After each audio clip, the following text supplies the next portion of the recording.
국민들 오래전부터 군사대에 대해서 문제였던 GOP 감시 개념 또 그건 좀 보다 과학화 첨단할 수 있는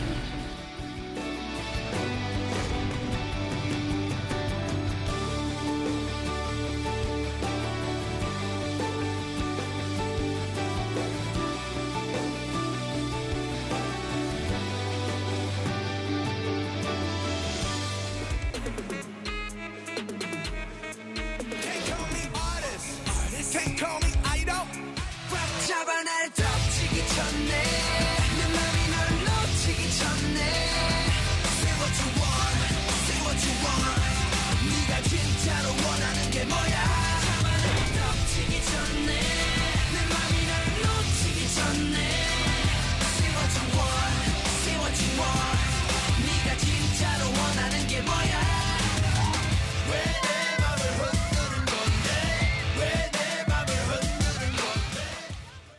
사사건건 플러스 노영희 변호사, 김병민 교수 자리했습니다. 어서 오십시오. 안녕하세요. 자, 오늘 첫 번째 주제 보겠습니다.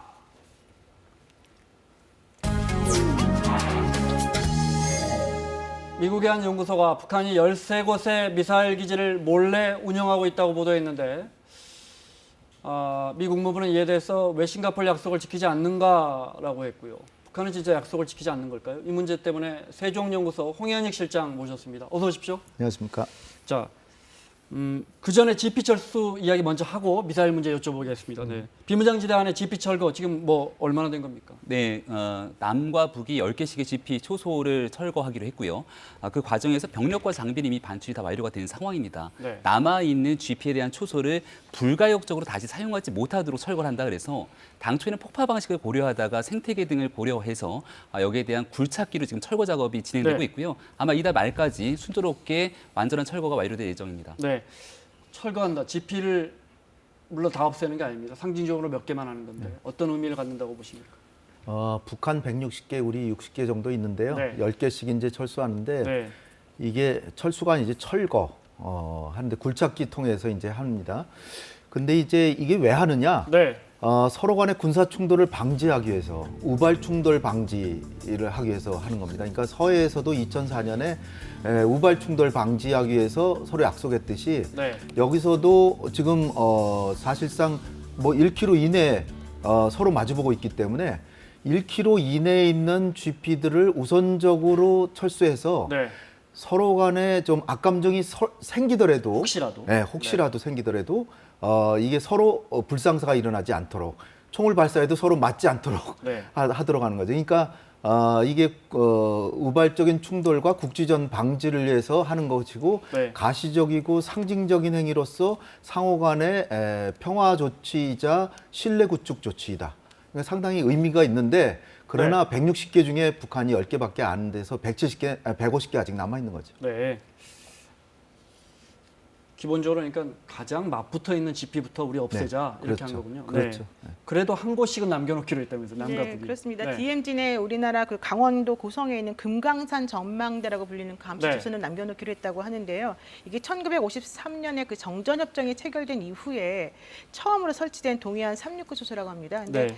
그 북측 GP하고 580m 거리에 있는 것이고요. 근데 이건 왜 안 없애는 거예요? 이게 이제 하태경 의원이 사실은 지난번에 그 문재인 네. 대통령에게 GP가 굉장히 크군요, 그렇죠. 박사님. 네. 합니다. 30m 막 그렇게 됩니다. 네. 네. 그 GP를 포함한 그 DMZ가 세계 자연문화유산으로 등재될 수 있도록 보존하는 게 좋지 않겠냐라고 하는 제안을 했었고요. 네. 그런 제안을 이제 대통령이 받아들여서 아마도 이렇게 지금 남겨놓는 것으로 네. 된 것 같습니다. 그러니까 이건 뭐 군사적 이유로 남겨놓는 게 아니고 하태경 의원 말로는 저기서 보면 너무 아름답다는 거예요. 금강산 근처에 있어서. 저게 세계 자연문화 유산으로 네. 등재 가능하고 네. 그렇게 되면 관광객이 엄청 오는데 그래서 저거 남겨놓는다. 예를 들어서 베를린 장벽 철거한 다음에 네. 그게 관광객들이 몰려드니까 오히려 다시 만드는 그렇게 하는 네. 어리석음을 하지 말고 네. 애초부터 몇 개는 남겨두자. 네. 이런 제안이 받아들여져서 하나씩 남겨두기로 이제 한 거죠. 북한도 하나 남겨놨을까요? 네, 북한은 그 강원도 철원 오성상에 있는 까칠봉 네. GP라는 데를 남겨놨는데요. 네. 상징적인 의미가 있다는 겁니다. 그러니까 김정은 위원장이 2013년도에 네. 북한의 최고 지도자로는 처음으로 최전방 GP까지 갔다는 거예요. 네. 그러니까 거기에 대한 상징성을 둬서 여기 남기겠다는 거고, 이 오성산이라고 하는 지역이 최룡해 부위원장의 부친인 최현 전 인민무력부장이 6.25 때 직접 방어를 했다라고 주장하는 곳이기도 한데, 네. 그런 뭐 여러 가지 역사적 요건을 빗대서 나름대로 북한은 이곳을 남기겠다라고 주장하고 있습니다. 그 GP를 김정은 위원장이 시찰한 영상이 있답니다. 잠깐 보겠습니다. 동야는 최고 사령관 농지를 뜻밖의 배웠게 된 까칠봉 초소의 군인들은 깜짝 놀랐습니다. 경야하는 최고 사령관 농지를 우러러 목청권 만세를 터치고 싶었지만 주고받는 말소리가 적 초소에까지 들리는 너무도 위험천만한 곳이어서 군인들은 발을 동동 구르며 눈물만 흘렸습니다. 경야는 최고 사령관 농지에서는 동무들의 뒤에는 고향으로 가는 길이 있고 고향에는 사랑하는 부모 형제들이 살고 있어 언제나 이것을 잊지 마시오. 그리고 이것은 결코 외진 초소가 아니요 최고 사령관이 동무들과 늘 함께 있어라고 하시며 오성산에 자주 찾아오시겠다고 말씀하시었습니다. 김정은 위원장 얼굴이 젊네요. 집권 한 2년 차, 그죠? 네. 5년 전. 저 초소에서 이렇게 외치면 우리가 들릴 정도라면서요. 네, 350m니까 350m 요? 남북 간의 GP가 제일 가까운 곳인데 네. 저거는 이제 북한의 지존이 방문했기 때문에 이걸 어떻게 철거하냐 그래가지고 남겨두는 것으로 이제 추정이 됩니다. 네. 근데 지금 제가 궁금한 게 하나 생겼는데 네. 이 GP가 원래 북한군을 감시하는 최전선의 역할을 해왔지 않습니까? 네. 근데 앞으로 그러면 감시를 어떻게 하겠다는 건지 좀 궁금합니다. 감시가 이제 서로 간에 후퇴하는 것이기 때문에 네. 사실은 비무장 지역이 이제 군사 분계선이 있고 북쪽 2km, 남쪽 2km가 완전히 그 무기를 갖지 않도록 돼 있는데 거기다가 이제 GP를 만들고 무기를 갖다 놓고 서로 간에 이제 그 총격이 벌어지고 이런 상황이 남북 간의 긴장 상황을 유발하기 때문에 네. 일단 충돌을 방지하기 위해서 뒤로 가는 거죠. 우리는 2km 뒤에 GOP가 있습니다. 네. GOP는 대대 규모로 우리는 아주 철책이 굉장히 잘 돼 있는데 북한은 GOP에 있는 그 군인들이 전부 GP로 다 들어와 있어요. 네. 그래서 그들이 철수하면 그들은 오히려 막을 게 오히려 없고 우리가 오히려 방비가 더 잘 돼 있는 그런 상태죠. 그리고 우리는 이제 백두 정찰기, 금강 정찰기, 그다음에 인공위성으로도 보고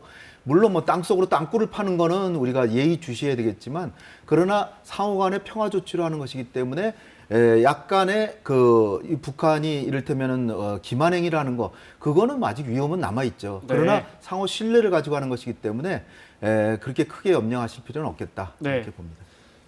비무장지대 지뢰 제거하기로 한 건 잘 돼가고 있습니다. 굉장히 뭐 적극적인 성과를 내고 있는데 우리 측의 지뢰는 그렇게 많지 않았던 것 같습니다. 네. JSA 같은 경우는 북한이 636발을 제거했다 이렇게 통보 네. 완료가 왔고요. 10월 26일에 철원의 화살머리 고지에서는 총 3,846발을 제거했다는 겁니다. 네. 그 이후로도 굉장히 많은 지뢰를 제거하고 있기 때문에 북측에서는 한 4,000발 정도의 지뢰를 제거했다 이렇게 볼 수 있는 그러니까 것 양측이 같고요. 지금 서로 자신들이 묻은 지뢰를 서로 알아서 파내고 있는 거죠. 상호 제거를 하고 있는 겁니다. 네. 우리 같은 경우는 지뢰를 20발, 폭파물을 300개 정도를 제거했다고 하는데 네. 여기 대해서는 북한의 지뢰 제거가 큰 성과를 거두고 있는 상황인 것 같습니다. 네.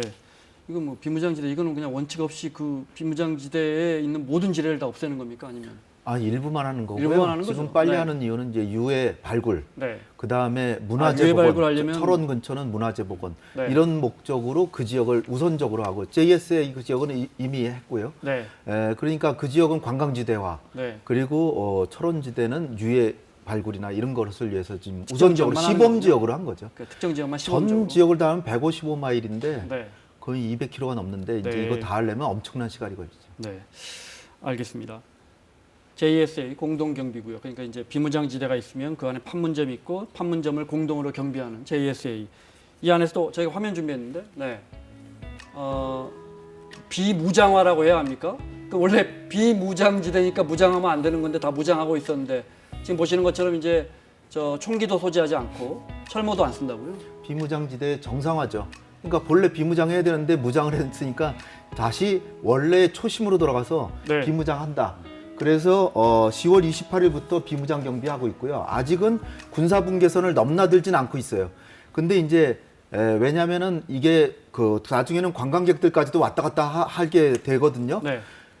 그런데 이제 이게 자칫하면 월북, 월남 이런 문제가 생기기 때문에 지금은 아직 MDL 그러니까 군사분계선을 서로 넘나들질 않는데 그 양쪽 끝에다가 초소를 이제 설치하게 되죠. 그래서 그 뒤에는 결국은 이 서로 왔다 갔다도 할 수 있게. 네.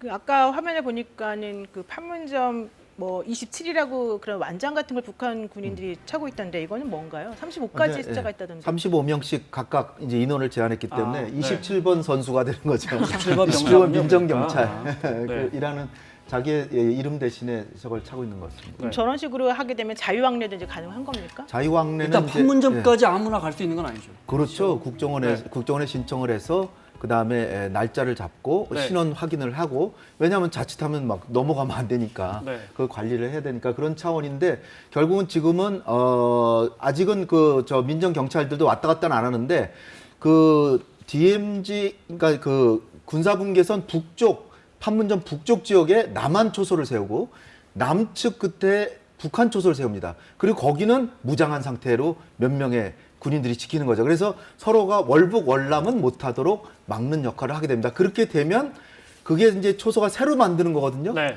그러면 이제 왔다 갔다 하고 그러면 관광객들도 왔다 갔다 하게 됩니다. 판문점에서 북측 지역에 가 있는 우리 초소 경비병은 네. 북한에서 근무하는 거네요. 북한 땅에서. 그렇죠. 이게 서로 왔다 갔다 아. 자유롭게 그 네. 지역이 이제 자유활동지대가 되는 거죠. 아, 그러니까요. 네. 무슨 말씀인지 알겠습니다. JSA에 뭐 우리가 영화로 뭐 이런 생각을 했지만 실제로 남북한 병사들이 수시로 왔다 갔다 했다는 뭐 여러 뉴스는 많았는데 그 중에 하나 들어보겠습니다.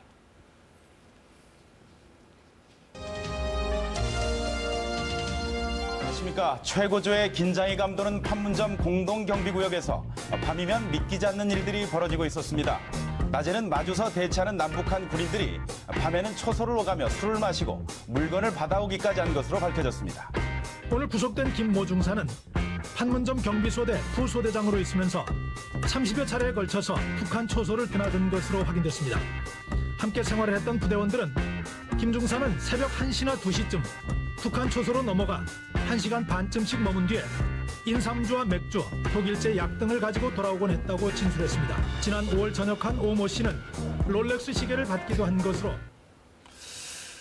영화 JSA 보면 그거에 가서 술도 마시는 장면이 있을 때가 초코파이 먹고 막 이렇잖아요. 네. 아니, 그러니까 여기서 말하는 자유왕래가 그렇게 한다는 겁니까? 우리 병사들이? 중요한 거는 네. 판문점 도끼 만행 사건 70년대 중반에 했던 그 이전에는 왔다 갔다 자유롭게 했고요. 네. 그런데 이제 도끼 만행 사건이 있으니까 서로 이제 분위기가 심각해지고 금을 거놓고 넘어가면 가만 안 둔다 그래서 그 뒤로 못 넘어간 거죠. 네. 그런데 이제 남북 간의 관계가 조금씩 풀리고 하고 98년이니까 저 당시는 사실은 남북 관계가 그렇게 좋지는 않았는데 네. 그럼에도 서로 군인들끼리 화해롭게 왔다 갔다 하면서 했으니까 그 당시에 굉장히 무리가 됐는데 앞으로는 이제 서로 금 자체가 이제 무색해지고 네. 지난번에 판문점 정상회담 때 그 김정은이 넘어오고 손을 잡고 다시 문재인 대통령하고 넘어갔잖아요. 네. 그 전에는 서로 왔다 갔다 자유롭게 한 거죠. 네. 근데 다시 이제 자유롭게 하는 그런 상황이 되는 거니까 본래 판문점 도끼 만행 사건 이전으로 돌아간다 이렇게 네. 생각하시면 될 것 같습니다. 그러니까 우리 장병들이 판문점에서 북한 병사를 사귈 수 있는 날이 올지 모르겠습니다. 네. 자, 오늘 미사일 이야기 좀 하겠습니다. 미국의 한 연구소가 최소 북한이 신고하지 않은 미사일 기지가 13곳이 더 있다 이렇게 공개했어요. 네, 미국의 싱크탱크죠. 국제전략문제연구소에서 총 한 20곳 정도가 있다는 겁니다. 네. 이 미국에 신고하지 않은 미사일 기지가 그중에 13곳을 확인했다고. 화면은 그중에 한 곳을 보고 네, 있습니다. 삭간몰 기지를 얘기하고 있는 건데요. 바로 이 삭간몰 미사일 기지 같은 경우는 2016년에 탄도미사일을 발사하기도 했던 곳인데 김정은 위원장이 직접 찾아가서 격려하고 했던 곳이기도 합니다. 네. 그러니까 이런 측면에 대한 내용을 미국의 싱크탱크가 이야기를 함과 동시에 미국 입장에서는 과거 이제 북한이 핵 미사일 그리고 거기에 대한 리스트를 신고를 해야 되는데 신고하지 않는 이유가 우리가 이거 다 신고하고 나면 공격의 대상이 되지 않겠냐라는 얘기들이 있었다는 건데요. 네. 거기에 대해서 얼마든지 모든 것들을 다 들여보고 있다라고 추정되는 형태로서 내용들이 발표된 것 같습니다. 네. 그러니까 남북이 또 북미가 회담하고 있는데도 북한이 이렇게 미사일 기지를 한두 개도 아니고 10여 개 이상을 운용하고 있더라. 여쭤보고 싶은 게 많습니다. 일단 신고나 우리 정부나 미국 정부에 밝혀야 할 대상의 미사일 기지들입니까? 아닙니다. 아닙니까? 북한은 지금 어떠한 신고 의무를 갖고 있지를 않습니다. 네. 그러니까 그리고 저 보도는 상당히 의도가 있는 게 저게 3월 28일인가 그때 보도인데 네. 그때 사진이에요. 그러면 이게 남북 간의 화해 물꼬 같은 게 이제 판문점 회담이라고 하면 판문점이 4월 27일이잖아요. 네. 그거보다도 한 달 전의 모습이에요. 북미 북미 간에 정상회담은 완전히 6월이죠. 네. 완전히 대립하고 있는 시절이고 그 당시에 어떠한 합의도 북미 간에 없었고 네. 저것이 뭐 미신고 시설이라는데 신고할 의무가 없는데 왜 미신고 시설인지 제가 그걸 모르겠고요. 네. 그러니까 지금도 신고할 의무가 없습니다. 지금까지 북미 간에 합의된 거는 6월 12일 날 북미 정상회담에서 제1항에 북미 관계 정상화한다. 네. 2항에 그 평화체제 구축한다. 3항에 한반도의 완전한 비핵화를 위해서 북한은 노력한다. 4항에 유해 송환인데 북한은 유해 송환 마지막 거 했고 그리고 완전한 비핵화를 위해서 몇 가지 조치를 했지만 실질적으로는 좀 모자르다라고 하지만 그래도 했고 그러나 미국은 1, 2번에 해당되는 관계 정상화나 평화체제 구축에 대해서는 종전선언도 안 해주고 있고 연락대표부도 안 해주고 있거든요.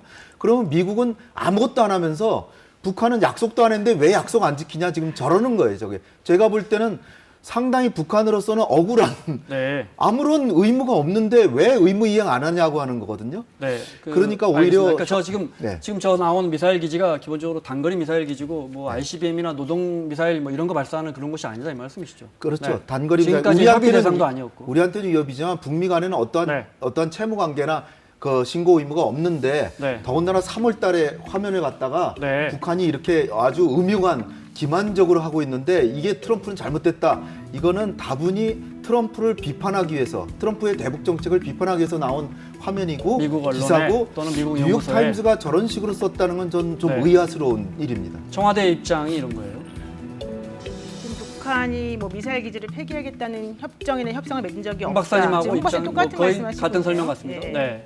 어떤 기만이라고 하는 건 적절하지 않은 표현인 것 같고 오히려 협상을 조기에 성사시켜야 할 필요성을 보여주는 것 같다. 그러니까 저 말은 아마 김유겸 대변인은 저 말을 하고 싶었나 봅니다. 그러니까 협상을 조기에 성사시켜서 저런 단거리 미사일 기지까지도 다 앞으로 없애 나가야 되는 거 아니냐, 뭐 그런 이야기를 하고 싶었던 것 같습니다. 네. 그런데 왜 미 국무부는 언론은 알겠습니다. 미국 언론은 한반도 비핵화에 대해서 굉장히 조심스럽고 또 트럼프 대통령에게 굉장히 이제 비판적이잖아요. 네. 그래서 그런 기조는 알겠습니다. 뉴욕 타임즈에서. 그런데 국무부는 왜 저거 보고 저거는 북미 간의 또는 남북 간의 협의된 내용이 아니에요 그러지 않고 네.